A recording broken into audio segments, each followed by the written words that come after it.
This is a question of immense importance and sensitivity. It has occupied the human mind since ancient times and has tested faith across the centuries. Many people have turned away from belief in God because of it. The dilemma seems harsh and simple. Either God wants evil, then he cannot be good, or he does not want evil, then he cannot stop it and is not all-powerful. So how can such a God truly be God? Kosti Bendali reminds us that the full answer is beyond our limited minds, because God is not a concept we can trap and define. He is a mystery we listen to and love. Is God unable to remove pain and suffering from this world? Imagine with me what is known as the stone paradox. Can God create a stone so heavy that even he himself cannot lift it? If he can create it, then he cannot lift it. If he cannot create it, then there is something he cannot do, and hence he is not all-powerful. The philosopher Nikolai Berdyaev gives a striking answer to this dilemma. He said that this stone is man himself. God did not want a world empty of the possibility of evil, but a world where real freedom exists, because only freedom makes real love possible. If God had forced perfection on us, we would be nothing more than his shadow. God's true power is not measured by how much he controls, but by how much he can lovingly step back, making space for us to be partners in existence, not slaves. As Kierkegaard beautifully put it, God's greatest power is that he can restrain his power out of love. Is God unkind and wills to cause us tragedies? Freedom is a magnificent gift, but it carries a greater responsibility. The universe runs according to immutable and universal laws. A person is free in their actions, but not free from the consequences of those actions. Like someone who throws a stone into a lake, they are free to throw it, but they cannot stop the ripples that follow. It's the same with the divine commandment God gave to Adam. His free choice to disobey caused consequences that turned Eden into a fallen world. In the same way, we are free to pollute the environment, but we are not free to escape the diseases and disasters that follow. This is how evil entered the world, not because God wanted it, but because humanity chose to move away from the source of life.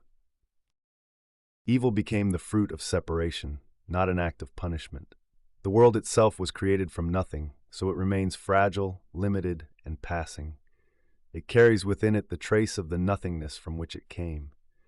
Yet right in the middle of this fragility, the true face of God appears, not as an executioner, but as a father who suffers with his children.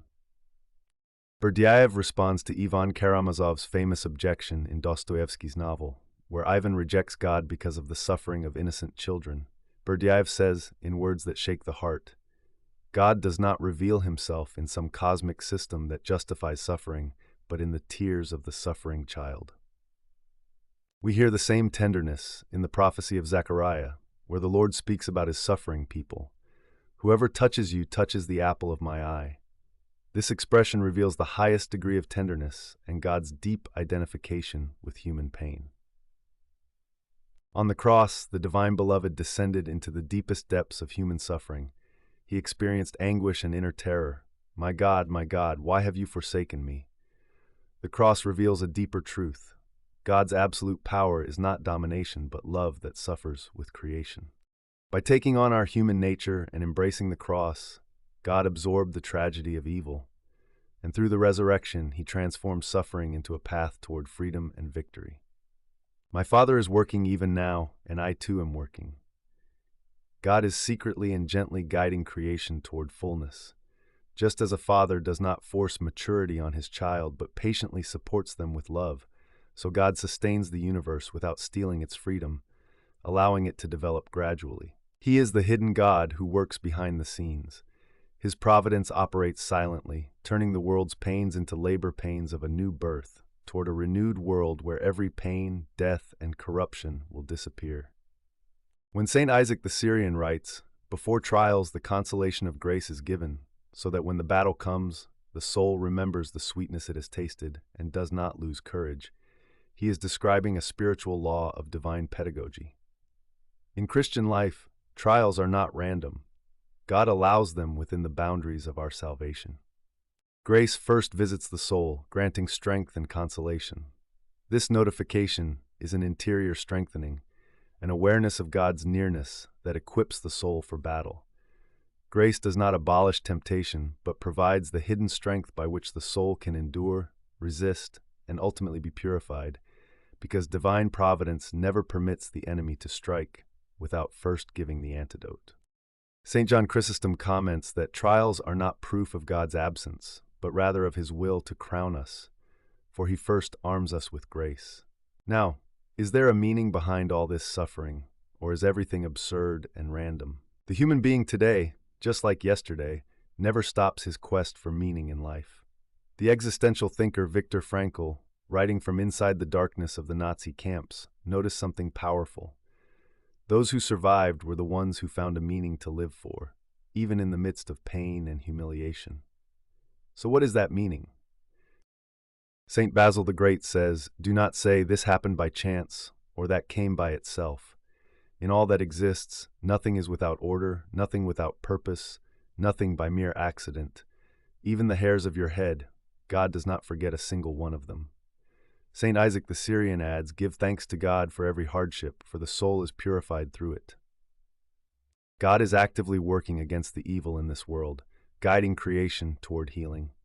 When Jesus was asked why a man was born blind, he rejected the idea that it was punishment and said, "He was born blind so that the works of God might be revealed in him." Even the great catastrophes of history can become hidden gifts. From the ashes of 2 world wars, a more peaceful Europe emerged. And from the tragedy of a tsunami, a human solidarity was born that crossed borders.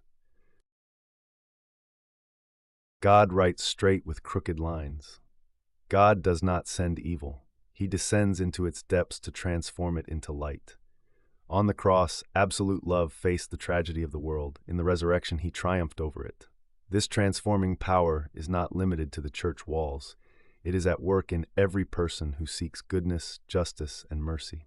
These people are God's co-workers in the workshop of a new creation, building with him a world where, as in the book of Revelation, there will be no more death, no more mourning, no crying, and no pain, for the old order has passed away.